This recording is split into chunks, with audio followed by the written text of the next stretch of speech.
by transcription. Ladies and gentlemen, the railroad. And here comes the star-studded show train.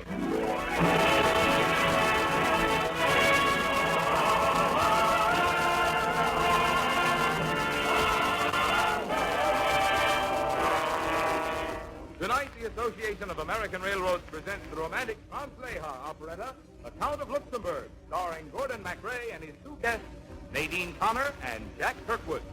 Our choir is under the direction of Norman Luboff, and our music is arranged and conducted by Carmen Drag. Yes, tonight another great musical success is brought to you by the American Railroads, the same railroads that bring you most of the food you eat, the clothes you wear, the fuel you burn, and all the other things you use in your daily life. And now, here is our star, Gordon MacRae.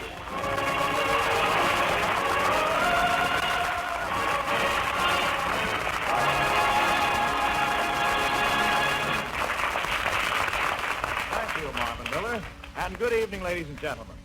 Tonight, aboard our show train, we have lovely Nadine Connor, the famous Metropolitan Opera soprano, who will appear as a celebrated soprano of the French opera, Angèle Didier.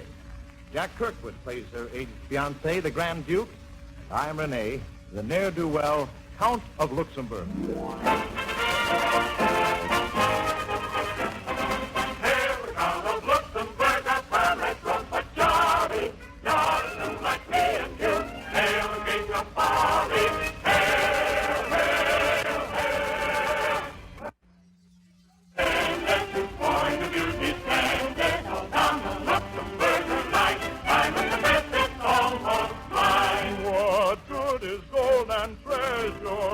Does not purchase pleasure, carefree in love or poverty.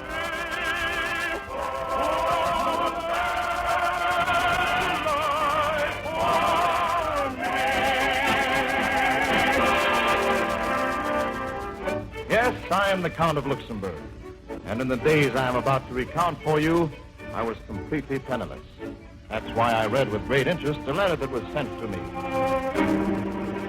Monsieur the Count, the undersigned seeks an interview with you in the strictest privacy to discuss a matter of vital interest to me and of great financial interest to you. May I call upon you tomorrow at the hour of 4? Signed, B.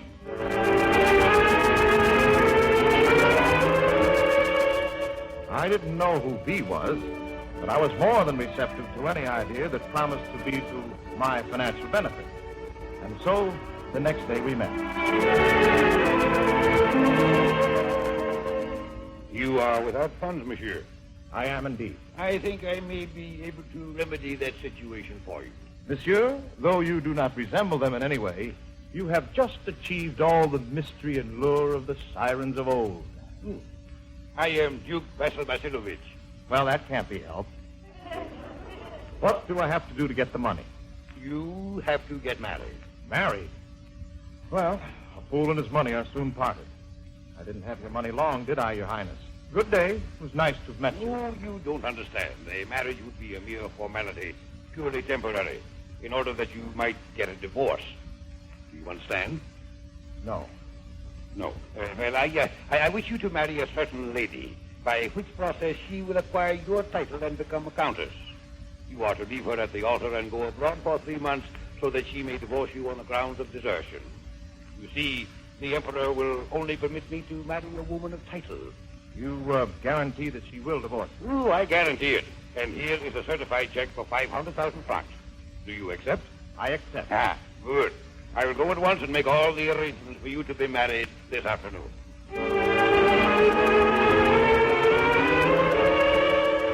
And so I agreed to the strange bargain, and Duke Vasil Vasilovich hurried off to tell his fiancée all about it. It wasn't, however, until a long time later that I learned what he had said to my betrothed. Oh, Angèle, it is all arranged. The Count of Luxembourg has agreed to marry you. Really? What does the Count of Luxembourg look like, Basil? Well, he's exceedingly unattractive. Oh. He's quite old. And Quite grotesque. But that doesn't matter because you will never have to see him. Well, how can I marry him without seeing him?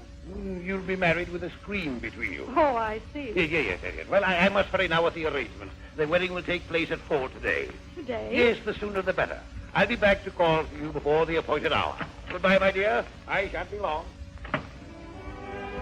Oh, well, I'm certainly being married in haste. I hope I shan't repent at leisure. I'm to be a bride today, but who is the man? To wed him thus unseen, I say, would be a silly plan. Yes, the title intrigues me. If he's free to choose a sweetheart, why should he in such a manner marry? He does not know me, that is clear. He does not choose me for his dear, or swear by stars above me.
The Duke returned to my room for the commissioner who was performing the ceremony.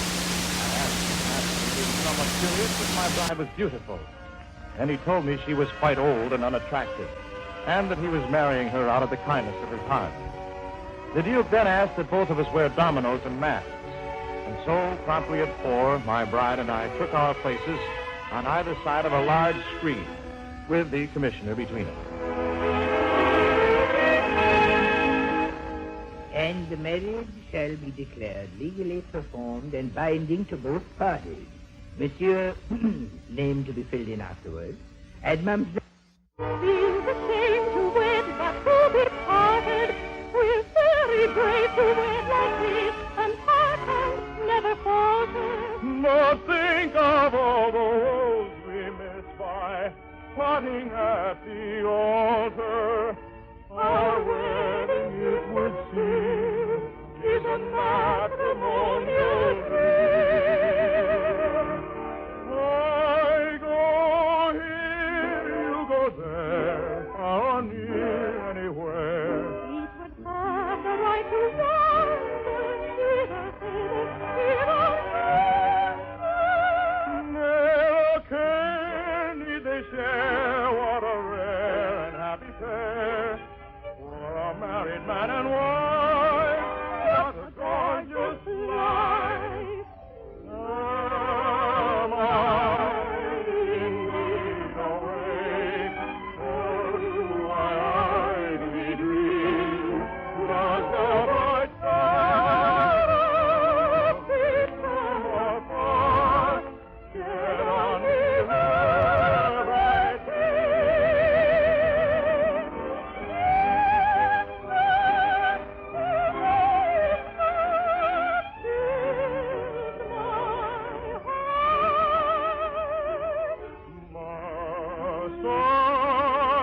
little hand were only mine.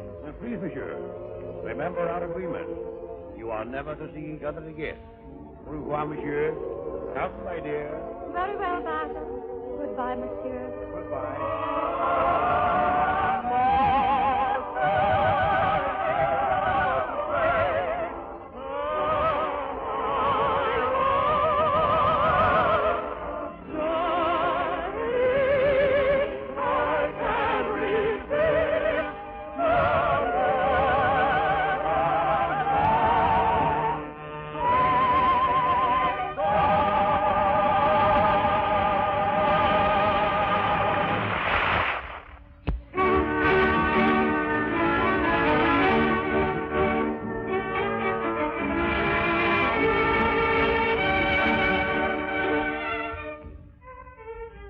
I kept my part of the agreement with the Grand Duke and went abroad for the required 3 months. I didn't return until the day before my divorce was to be granted, and that evening I attended the opera. I was feeling very lonely and unhappy until the prima donna appeared and began to sing. Suddenly I had the strange feeling that we had met before. She, too, must have had something of that same feeling, for she kept staring up at me throughout the performance. Afterwards, at a farewell party given in her honor, I smuggled myself in among the guests as they wished her happiness in her forthcoming marriage.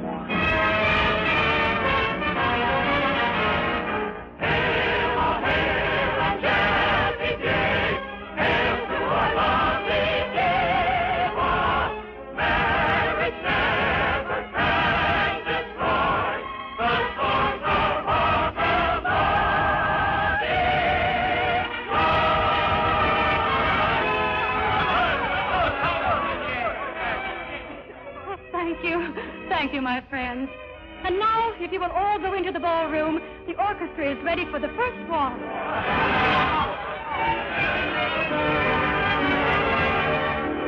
Oh, me, who is he whose face I saw tonight? Who gazed at me with tender, haunting eyes? It is a soft love night that filled me with strange delight. Can he be the man I married with such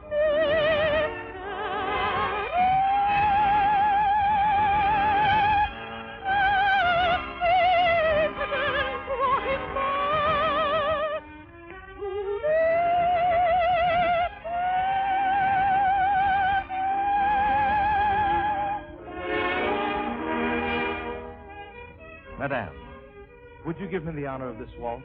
Well, I have a partner. He went to get some refreshments.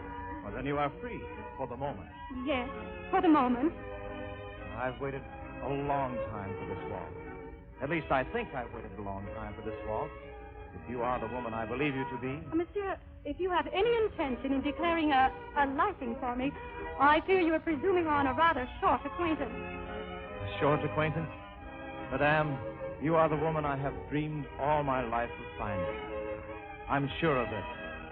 Since we met in my dreams, you upset all my schemes, so you must make a sacrifice and waltz with me to paradise. Why insist that I dance and persist in the chance that I'll pity your plight and permit you the right? All your reasons are false in refusing to waltz, so take a chance with romance tonight. Since we met in your dreams, I upset all your schemes, so I must make a sacrifice and walk with you to paradise. When they met in his dreams, he upset all his schemes,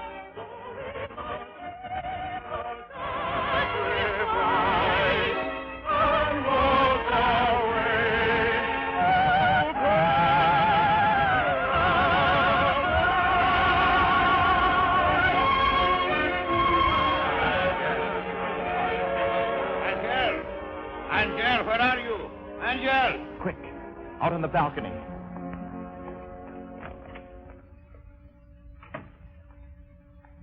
Now, really, monsieur, this is all very flattering, but I can't give you any more time. You see, I have your glove, see? Oh. You dropped it as you entered your carriage at the theater. Will you let me keep it as a reward for finding it? Well, I'm afraid I must not, monsieur. If you would just let me explain. Such a small glove. Such a small hand. With your permission? That's strange. What is? Well, as you kissed my hand just then, suddenly I felt as though you had kissed my hand before. And yet, we've never met. I'm sure of that. If we had met, I know I would remember you. Oh, I must go in now. I love you. Oh, my fiancé will be looking everywhere for me. I love you. Once before, through fate's sweet necromancy, we have met, I'm sure in fact of fancy. Well, I know that you're no longer dreaming. No more is that dream but and I do seeming. I am sure no fantasy enthralls me. I'm awake to love's sweet voice that calls me. If I and I alone you fight for, to live of one sweet kiss. Let my arm caress you. Let my bow impress you. What will them all before? From happy men and sad men, unhappy men and bad men, they all have played that same old game. We are free, romantic dreams and thoughts. Can it be that memories and hope of love, find happiness I sigh for.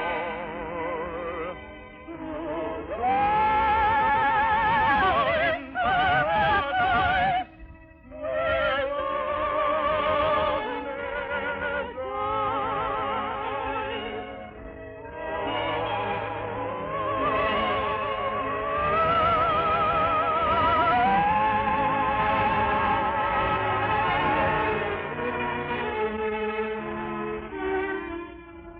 Monsieur, I must go. I admit that your feelings toward me have my respect. And were conditions more favorable, your attentions would not be entirely unwelcome. Oh, but I cannot encourage them. You see, I am already married. But so am I. Then why, monsieur, do you presume Oh, that... I'm to be divorced. Divorced? Why, so am I. Well, let us simplify matters. Well, for you, perhaps, but not for me. I am to be buried again tomorrow. Wait. Married, divorced, remarried tomorrow. May I ask the name of the happy scoundrel you'll marry? The Grand Duke Basil Vasilovich. Did you call me Angel, my friend? I haven't. Why, you, monsieur. You have broken your word. You swore you would stay abroad till after the divorce. The divorce. Then you are... The Count of Luxembourg. At your service, madame. Here, come, Angel. I won't have you talking to this blackguard. This. No, Basil, no. I'm not going with you. Of course she is. She's staying right here with me. Monsieur, if $500,000 is not enough, I might even raise the price. And don't forget, Monsieur the Count, that between you and Angel stands your word of honor. I'm trusted to keep my word, monsieur. It goes without saying. But do not forget that this lady is still my wife, and I cannot and do not deny her my protection. Gad's looks. Oh, well, I wasn't cut out to be the hero of this tale. And in any event, monsieur, the rights of a husband are superior to those of a mere fiancé. And I'd like you to remain always by her husband.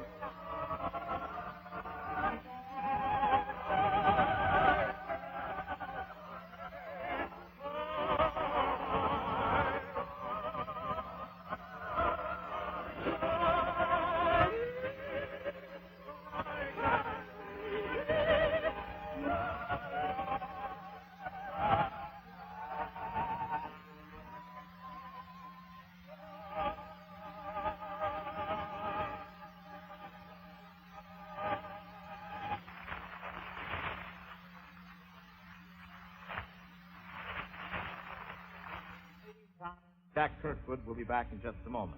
The Count of Luxembourg, with book and lyrics by Edgar Smith, from the original by A.M. Wilner and Robert Bodansky, and music by Franz Lehar, was adapted for radio by Gene Holloway. The Railroad Hour is brought to you each week at this time by the American Railroads. When you travel by train, you get safety unequaled by any other form of transportation in the world. But safety is not all you get. You also get spacious comfort, convenience, and all-weather dependability. And that's a combination that's hard to beat. And that's why so many millions of people prefer to take the train when they travel. And now, here are lovely Nadine Connor and handsome Jacques Kirkwood.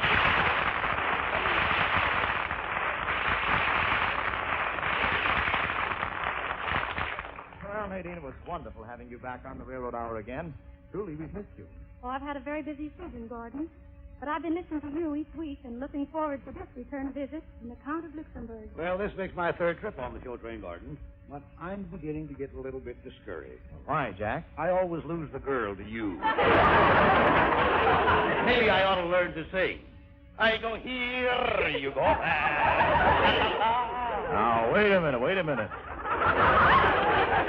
That's no way for you to put money in the pot, boy. What's on the show train next week, Gordon? Well, next week, the famous Victor Herbert operetta, Mademoiselle Modiste. Nadine? Oh. And our guest is a very good friend of both yours and mine, Jane Powell. Well, I'll be listening, Gordon. Oh, me too, Gordon. All aboard! Well, it looks as though we're ready to pull out. And so until next week, goodbye.